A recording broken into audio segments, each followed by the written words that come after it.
yeah, well, first of all, I should say that I'm a party crasher. I used to be an anti-theist. Like, what? I used to be a Christopher Hitchens disciple. Oh, in okay. high school, man. Yeah. But I'm a Catholic, but it's not a Catholic question. Okay. I think. That's all right. Because there's no time.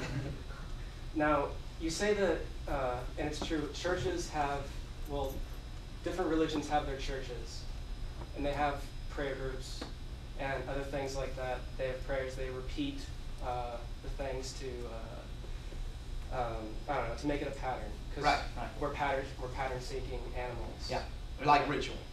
Mm-hmm. Yeah.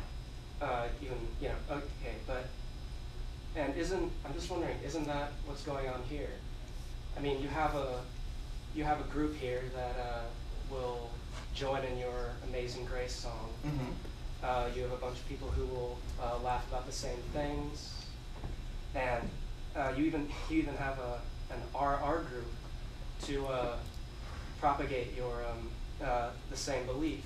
Uh-huh. I'm just wondering here, how many people go to ask the Catholics the questions at Wesco? Good. It's not but so wait, what's the question? question? The question is, isn't it possible that we have a choice between these patterns, and it's not that it's a virus, which is your word, mm-hmm. and it's a word that automatically puts very negative thoughts in people's minds? Well, let me explain it this way. How many of you are familiar with Richard Dawkins' memetics? Okay, a few. Well, there's really three kinds of memes, and I haven't talked about memes. I didn't really want to get off into that here in this short talk. But the answer to the question is there's three kinds of memes. Religion is a type of meme, or a type of idea structure. Memeplex is a whole complex of ideas that hang together. Catholicism is a memeplex that hangs together. Islam is a memeplex that hangs together. Just like you are a human being as a geneplex that hangs together. That's the way to explain in terms of Dawkins' idea of memes. But there's three kinds of memes. There are benign memes, there's beneficial memes, and there's parasitic memes. I've spent a lot of time this evening talking about the parasite of religion, because it gets in your head and it makes you do strange things, things that are not normal. Masturbation is very normal. Religion says don't do that. Premarital sex, no big deal in many cultures. Get into a Catholic or a Baptist or a fundamentalist of any kind, that's wrong. And it's also abnormal. Celibacy, that's about as abnormal as you can ask somebody to be. Catholics and nuns, very abnormal behavior. I mean, so is it any surprise that we get a lot of abnormally pedophile people coming into the Catholic priesthood? So we've got three kinds of memes. The beneficial kind, algebra. I mean, you guys who are doing math, it's a pretty beneficial meme. You have the benign meme, hula hoop. I can't do one, but hula hoop is a benign meme. You might get a little extra exercise, but it really doesn't have an effect on your brain. Whereas religion is clearly parasitic. It wants to get from my brain to your brain. Just like any other virus tries to do that. It's parasitic in that it tries to get you to do things you would not normally do. Now, what I'm talking about here is getting rid of all of these viruses. And that's what RR does.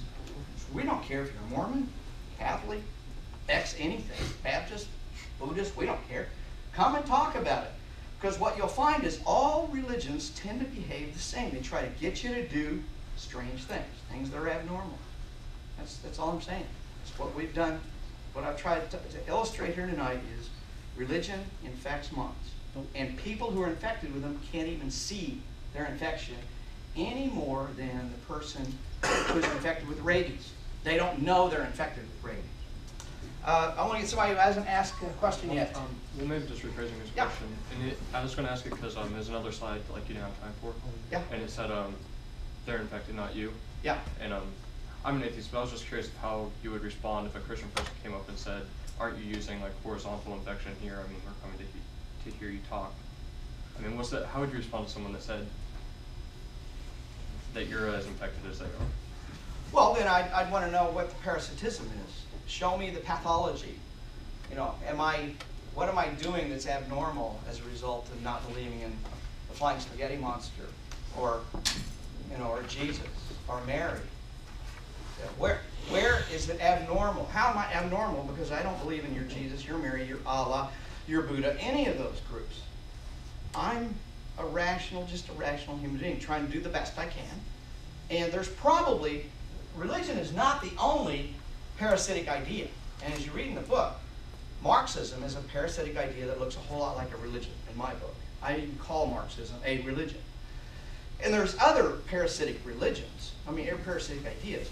I just pick on religion here. I'm going to try to explore all of them. Go read a book on memetics if you want to understand that. I'm just trying to focus on one. We're all born atheists, too. And we're all born atheists. No No child has got a God in his head or her head. Mary is not born in your brain. Allah is not born in your brain. You have to get infected with the God virus. Yeah, that's exactly right. Thanks for bringing that up. Okay, right back there. Maybe one or two more. Oh, 2 more, guys. You only get 2 more.